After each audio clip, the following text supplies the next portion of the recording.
Attends. Est-ce qu'on peut peut-être déjà essayer de sortir de là, non, avant de commencer quelque chose? Vu que là, on est quand même bien fermé. Hello! Bon, on se retrouve aujourd'hui pour l'épisode numéro 3 du road trip. Numéro 3, nouvelle journée, nouvelle destination. Et aujourd'hui, nous sommes à... Attends, c'est le numéro 4. C'est le numéro 4? Ah, mais on recommence. Tu veux que tout soit surfait et défait. C'est ça qui est rigolo justement, c'est quand on se trompe et qu'on s'avise. Non, contre-jour. Ah, le soleil est là, c'est vrai. Hello! Ah, tu recommences tout? Mais non, mais il y avait du bon quand même là. 1, 2, 1, 2. Happy, happy, happy, happy, happy, feeling so happy. Happy, happy, happy, happy, happy, feeling so free. Feel what you feel, but it's how you deal. Feel what you feel, maybe you should be still with your feelings.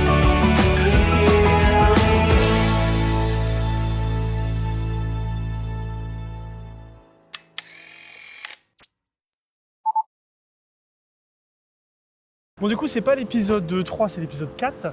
Mais donc cette semaine et cette journée plutôt, nous sommes à... Sainte-Augustine. Et tout de suite, un petit point historique. Sainte-Augustine, fondée en 1565 par l'espagnol Pedro Menéndez de Avilés, est considérée comme la plus ancienne ville occupée de façon permanente par des Européens aux États-Unis. Elle fut créée pour consolider la présence espagnole face aux tentatives françaises de colonisation en Floride, notamment l'expédition de Ribaut, très connue avec son lait. La ville devint un poste stratégique majeur de l'Empire espagnol, protégé par le Castillo de San Marcos, qu'on ira voir un petit peu après.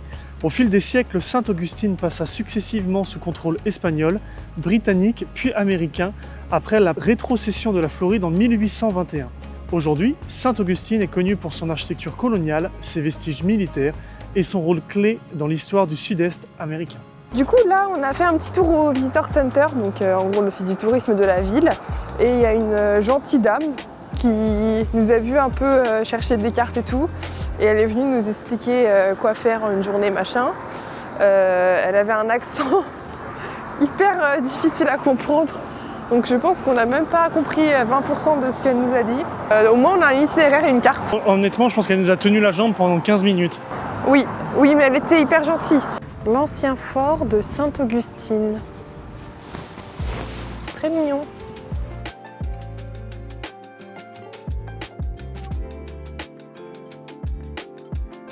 Qu'est-ce qu'il va prendre en photo? Le photographe. La photo. Très jolie cette petite rue là.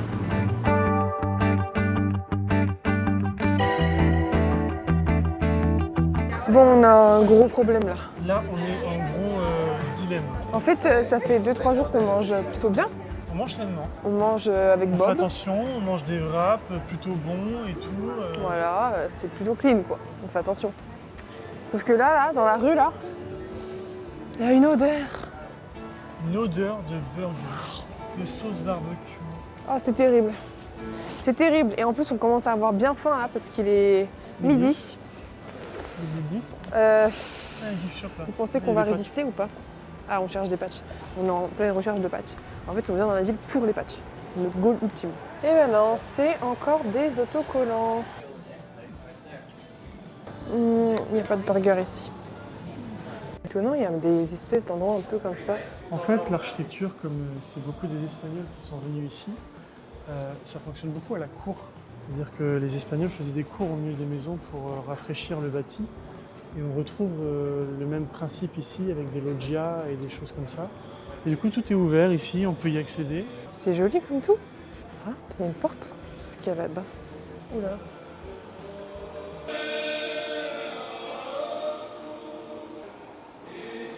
En fait, c'est un musée de l'église orthodoxe, si je comprends bien.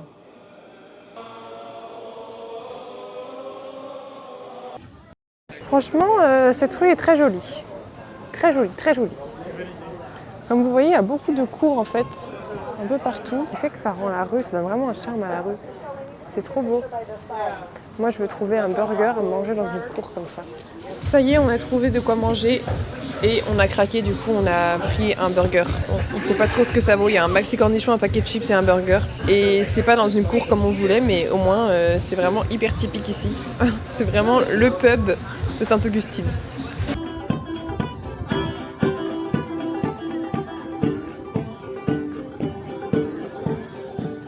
C'est marrant parce qu'il y a plein de petites galeries comme ça, de rues en fait intérieures avec des petites boutiques.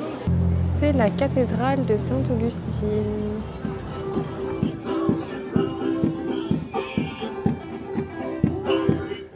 Les burgers ils étaient bons, hein, mais il n'y avait pas des frites avec. Donc on a un peu sur notre faim. Ça veut dire Alice veut une glace, quoi. En langage Alice. Non mais en vrai j'ai vu un marchand qui avait l'air bon, ça avait l'air bien. Moi on m'a dit venez sur la place de la Constitution, il y a un canon. Moi j'en vois 2. Bon là on se dirige vers Aviles Street. Je crois que ça se prononce en espagnol, Aviles et Street en anglais. Et donc c'est la plus vieille rue de la ville. Et une des plus vieilles des États-Unis du coup. Voilà, parce que du coup Sainte-Augustine est la plus vieille ville qui a été colonisée par les colons d'Europe, les Espagnols. Bob il passerait pas ici, hein. 8 feet, c'est trop bas.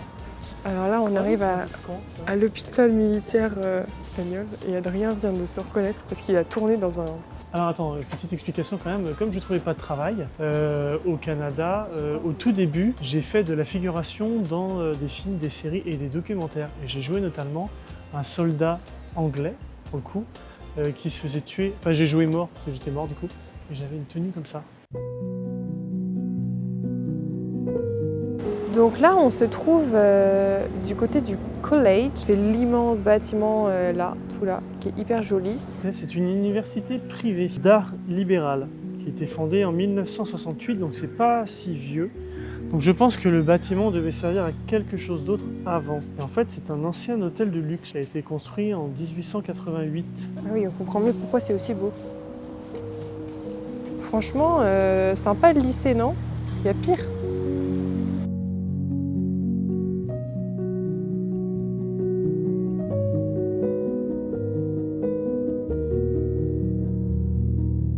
Ici, ils déconnent pas sur la déco de Noël, hein.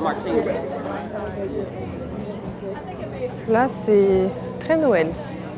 Bon alors du coup, on a trouvé des glaces, hein. Elles sont super bonnes.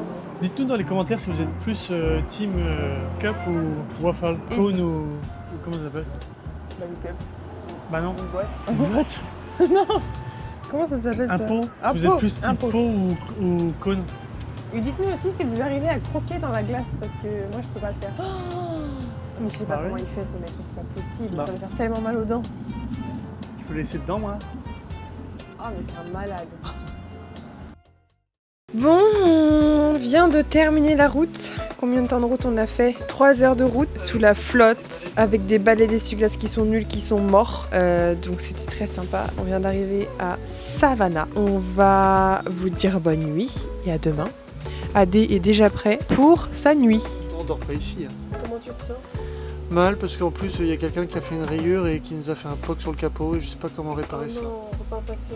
Il faut qu'on trouve une solution pour pas que la caution des 2600 $ saute quoi. Si vous connaissez des astuces débosselage carrosserie, je suis preneur. Allez, bonne nuit. Bon, où est-ce qu'on est aujourd'hui? Au champ de tir, au stand de tir. Au stand de tir.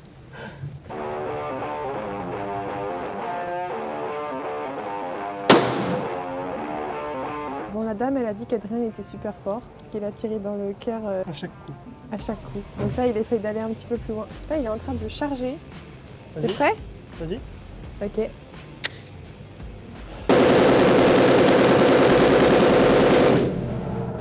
C'est pas moi. C'est pas toi.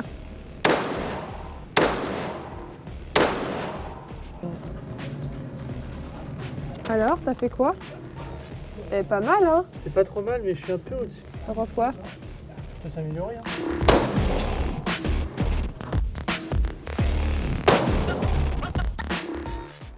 Bon, on est de retour dans le camping-car pour le repas et c'est l'heure du petit débrief du stand de tir. C'est trop cool, hein. En vrai, c'était sympa. Avant toute chose, on voulait aussi quand même dire, et on se doit de le dire, que l'utilisation des armes est dangereuse et qu'on n'est pas pour le port d'armes, mais juste là, c'était dans un cadre sportif très réglementé et très sécurisant pour nous et pour les gens qui sont autour. Donc voilà pourquoi on a voulu le faire. Et aussi, bon, on est aux États-Unis et que c'est le moment aussi ou jamais de pouvoir le faire une fois dans une vie. C'est ça, ouais. Donc on s'est dit... en fait, le truc, c'est que ce matin, on s'est réveillé sous les trompes d'eau. Et on est censé visiter Savannah aujourd'hui, la ville de Savannah, et il pleut des cordes. Donc là, ça s'est un peu calmé, donc je pense qu'on va pouvoir aller se promener cet après-midi. Ouais. Mais du coup, ce matin, on cherche une activité à faire et on s'est dit, vas-y, c'est l'occasion de faire un stand de tir. Il y en avait un qui était pas très loin d'où on était, donc Ouais. on est parti. Et en vrai, l'expérience était plutôt chouette. C'est vrai que moi, la dame était quand même très surprise de mon niveau. Non, c'est vrai. C'était la première fois qu'on tirait. Ouais, on n'avait jamais tiré avant. Quoi que ce soit. Et du coup, genre, il a commencé à tirer, il a dit, mais c'est vraiment sa première fois, parce qu'il a tout mis dans le mille. Voilà, donc il se la pète un peu, je trouve. Les 10 premières balles, les 10 dans le 10. Boum, du premier coup. C'est vrai. Elle était chaud le bar. Mais il y en a qui étaient à côté de nous, là, qui sont arrivés avec des armes lourdes, genre Kalash, AK et tout. Le bordel que ça fait. Ouf. En fait, ça vibre dans tout ton corps quand ça tire à côté, mais ça résonne. C'est d'une violence, c'est impressionnant. Donc voilà, petite étape check dans les expériences à faire aux États-Unis d'Amérique. Et maintenant, donc c'est l'heure du petit wrap, et puis après on se retrouve après pour la visite de Savannah. Bon, là, on est devant une grande porte qui est stylée. C'est une immense allée comme ça qui est magnifique. Mais malheureusement, on ne peut pas rentrer puisque c'est une propriété privée. Mais les arbres sont trop beaux. Petit point histoire. Il faut savoir que Savannah a été fondée en 1733 par James Oglethorpe et s'est développée autour d'un plan urbain très particulier organisé en square. Son architecture mêle demeure coloniale, maisons d'avant-guerre et rues pavées, ce qui lui donne ce style très vieux sud qu'on ne retrouve presque nulle part ailleurs. Aujourd'hui, Savannah combine héritage historique, activités portuaires modernes et tourisme, le tout enveloppé de ces chênes majestueux couverts de Spanish moss. En gros, c'est mousse espagnole, mais c'est ni de la mousse ni espagnole. Donc on va en voir plein au courant de cette promenade dans Savannah. C'est vraiment l'emblème de la ville. Et ici, nous nous trouvons juste en face de la grille du cimetière colonial de Savannah, qui est le cimetière du centre-ville historique de la ville. C'est parti, on y va. Hand in hand, I'll build again. No one tells you all always. Donc vous voyez là cet arbre en fait. On voit l'arbre et on voit tout ce qui tombe. En fait, c'est une autre plante, ça n'appartient pas à l'arbre. Et en fait, si on regarde cette mousse, ça s'appelle mousse espagnole, mais c'est... Je sais pas pourquoi ça s'appelle comme ça par contre. Et du coup, c'est une autre plante en fait. Mais elle se nourrit pas de l'arbre. Donc c'est pour ça que l'arbre ne meurt pas en fait à cause de cette plante. Elle vient juste se poser là pour choper l'humidité de l'air qui est sous l'arbre. C'est assez impressionnant et il y en a vraiment partout en ville. Celui-là, il s'appelait électrique.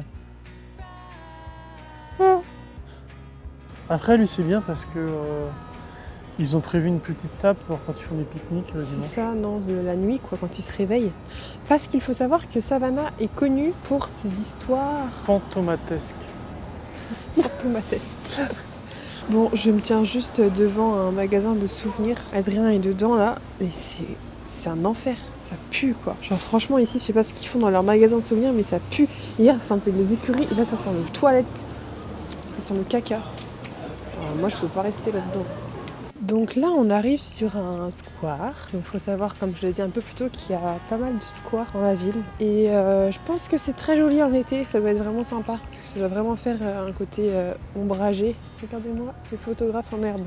Ça va le photographe? Je cherche un bon point de vue. En fait, je trouve que c'est une ville qui a l'air à taille humaine, mais qui est très vivante. Il y a pas mal de théâtres, on voit des affiches pour des spectacles, beaucoup de restaurants qui ont l'air vachement chouettes. Tu as une touche quand même coloniale, entre guillemets, mais parce que tu as plein, comme là par exemple, tu vois, tu as un pub anglais, au Pays de Galles, je vois les drapeaux et tout ça, là, Écosse, il y a un peu de tout.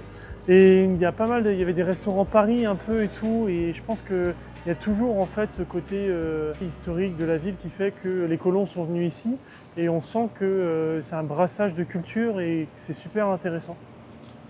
Les décos de Noël, s'il vous plaît, elles sont trop belles. C'est trop beau, quoi.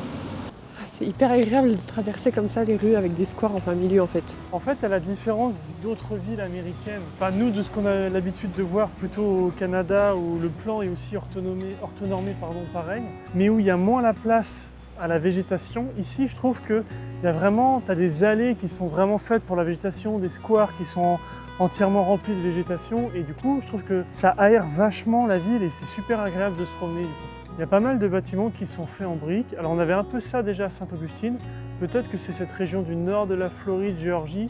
Comme on remonte aussi sur notre trip, on quitte le bas de la Floride où il y avait essentiellement que des maisons en bois. Et ici, on arrive un peu plus avec la brique. Moi, ce que j'ai découvert en Amérique du Nord, même si on se dit dans notre tête que les États-Unis, que le Canada, c'est béton, des tours et tout, mais je trouve que dans toutes les rues qui sont résidentielles, il y a un apport de la végétation qui est tellement plus forte que chez nous et ce qui apporte tellement en fait à l'habitat, à la façon de vivre, à la façon de juste de respirer dans la ville et c'est vraiment chouette.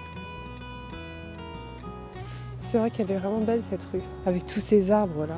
Jamais on verrait une rue comme ça en Europe. Alors peut-être que je me trompe, je ne connais pas non plus toute l'Europe. En fait, en France, le problème, c'est qu'on a peur des arbres. Parce que c'est de l'entretien, c'est vrai, que si ça tombe, qui est responsable?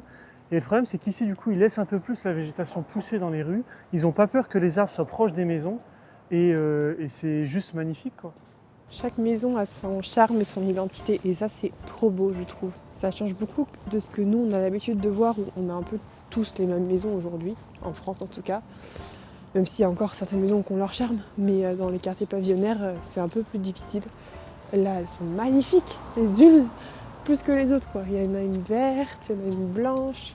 Elles sont toutes différentes et c'est sublime. Et encore, j'ai fait qu'un côté de la rue. Oh, celle-ci, mais s'il vous plaît, mais bon là, je pense que c'est une entreprise. C'est trop beau, les décos de Noël sont trop belles. Théma, la taille de la branche. C'est un pont pour les écureuils, ça. Ah ouais, sacré porte-à-faux. Hein. Chapeau bas. Bon, si jamais vous comprenez pas quand il dit des termes, c'est normal. Ne vous sentez pas mal à On l'aise. sait ce que c'est qu'un porte-à-faux. Vous êtes des gens normaux. Un porte-à-faux, j'ai appris parce qu'il m'a appris. Un porte-à-faux, pour ceux qui ne savent pas du coup, c'est une casquette. Voilà, aussi simple que ça. Genre, s'il y a un bâtiment qui a genre un préau un peu, c'est un porte-à-faux. Et par contre, il ne faut pas qu'il y ait de poteau, sinon c'est plus un porte-à-faux. Genre, vous avez capté un peu le délire. Il est en train de rager là, il est en train de dire que tout le monde sait ce que c'est qu'un porte-à-faux, alors que personne ne sait. Ah non, mais l'expression quand on dit, genre là, tu m'as mis en porte-à-faux. Oui, mais C'est-à-dire que tu es sur l'équilibre, genre un peu genre sur le point de tomber. Donc typiquement un bâtiment, un porte-à-faux, oui. C'est quand il y a une partie bâtie qui est suspendue au-dessus du vide. Oui, non, C'est ce que ça veut mais dire. d'accord, mais sauf que quand on dit l'expression, nous, on ne pense pas forcément au sens de base. Du coup, on ne sait pas forcément, tu vois. Donc, si vous ne connaissiez pas le sens architectural de porte-à-faux, est-ce que vous pouvez mettre un commentaire, s'il vous plaît? Comme ça, ça prouvera que je ne suis pas la seule à pas savoir. Aïe! Ça fait mal la tête de nœud. Donc du coup, on a fait Savannah, là, on est sur la fin de notre petite balade. Le temps qu'on rentre tranquillement voir Bob, qui est garé sur le parking. Qui nous a coûté $20 pour se garer. Voilà, donc là on rentre tranquillement et ensuite on a 2 heures de route à peu près, et puis prochain épisode, et ben vous le saurez dans le prochain vlog. Voilà, on va vous laisser. Et puis à la prochaine, j'espère que vous avez kiffé encore une fois ce vlog. N'hésitez pas à nous mettre des pouces, à vous abonner, ça nous donne de la force et on continuera à vous en faire si vous aimez ça. Ciao ciao!